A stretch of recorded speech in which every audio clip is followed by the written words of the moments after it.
Assalamualaikum warahmatullahi wabarakatuh. Perkenalkan saya Safina dari Lokal 3 Teknik Biologi dengan NIM 20 Baik, di sini saya akan membahas tentang siklus biokimia 1 dan 2 dengan dosen pengampu Indra Ladin Mas SI FPD. Biokimia adalah pertukaran atau perubahan yang terus-menerus antara kompleks dasar yang hidup dengan tak hidup. Fungsi biokimia. Fungsi dari daur biokimia ialah menjadi daur atau siklus materi yang membalikkan lagi seluruh unsur kimia yang Kalau kayak gitu mudah yang ada di muka bumi dari komponen biotik ataupun komponen abiotik yang ada akhirnya berkesinambungan dan seimbang dalam kehidupan di bumi dapat terjaga. Tipe daur dan pola siklus biokimia daur karbon. Siklus karbon adalah siklus biokimia di mana karbon dipertukarkan antara biosfer, hidrosfer, dan atmosfer. Atmosfera astronomis lainnya bisa jadi memiliki bumi atau objek siklus karbon yang hampir sama meskipun hingga kini belum diketahui. Siklus biokimia daur nitrogen. Siklus daur nitrogen adalah suatu proses konversi senyawa yang mengandung unsur nitrogen menjadi berbagai macam bentuk kimiawi yang lain. Siklus biokimia daur hidrogen dan oksigen. Siklus air atau siklus hidrologi adalah siklus air yang tidak pernah berhenti dari atmosfer ke bumi dan kembali ke atmosfer melalui kondensasi, resipitasi, evaporasi, dan transpirasi.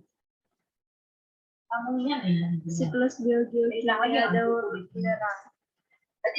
Daur belerang atau daun sulfur adalah salah satu bentuk daur biokimia. Pengertian definisi dari daur belerang atau sulfur yaitu perubahan sulfur dari hidrogen sulfida menjadi sulfur dioksida, lalu menjadi sulfat dan kembali menjadi hidrogen sulfida lagi. Sulfur di alam ditemukan dalam berbagai bentuk. Siklus biokimia daur fosfor. Keberadaan fosfor pada organisme hidup sangat kecil, tetapi peranannya sangat diperlukan. Atom fosfor hanya ditemukan dalam bentuk senyawa fosfat. Fosfat diserap oleh tumbuhan dan digunakan untuk sintesis organik. Kajian kuantitatif siklus biokimia.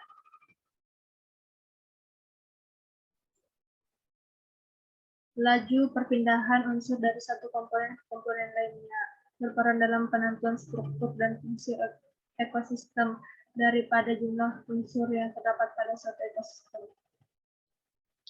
Untuk memahami peranan suatu unsur, maka kita harus mengetahui laju peredaran materi secara kuantitatif. Konsep daur ulang atau Thurtofat sangat penting dalam memahami, mempelajari, membandingkan laju pertukaran unsur pada berbagai komponen dalam suatu ekosistem. Daur ulang adalah perbandingan antara materi yang beredar dan yang terkandung dalam suatu ekosistem. Laju daur ulang adalah jumlah unit senyawa yang keluar dari suatu komponen dibagi dengan jumlah unit senyawa yang terdapat dalam komponen pada suatu waktu tertentu. Waktu daur ulang adalah waktu yang diperlukan untuk mengganti semua unit senyawa yang terdapat pada satu komponen. Siklus sedimentasi. Siklus sedimentasi merupakan urutan batuan sedimen yang ditandai oleh pola berulang dari berbagai jenis batuan atau fases dalam urutan tersebut. Siklus hara. Proses siklus hara. Siklus hara adalah suatu proses suplai dan penyerapan dari senyawa kimia yang dibutuhkan untuk pertumbuhan dan metabolisme. Bahwa proses siklus mencakup proses mikroklimat, kualitas kimia dari bahan organik, status kimia dari tanah, dan aktivitas penentang. Sekian dari saya. Assalamualaikum warahmatullahi wabarakatuh.